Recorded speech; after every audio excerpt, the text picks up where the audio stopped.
We've been out canvassing these last few days, up in Spitalfields, in fact. And one of the questions which has arisen rather a lot is, why do we actually need a mayor? A lot of people on the doorstep disagreed with that position. And my response was that we were explicitly opposed to it in the first place as a party.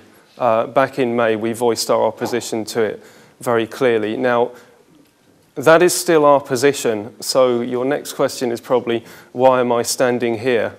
Well, John made a very good point that there is such a thing as an anti-mayoral candidate. I occupy that position as well. My belief is that the mayor is given too much power as a single person, and that ultimately, if there are any problems of corruption and infighting within the council, the solution is the exact opposite of centralising power further. It is devolving power to the voters to ensure that individual people have a right to express their opinion.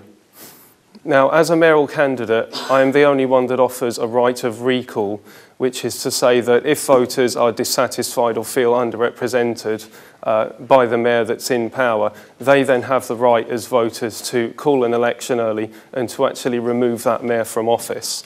My belief in democracy is what leads me to offer that to you. Now, the Green Party itself has always been the party of social justice, especially under Caroline Lucas, who is possibly one of the busiest women in politics at the moment. She's very much sought after.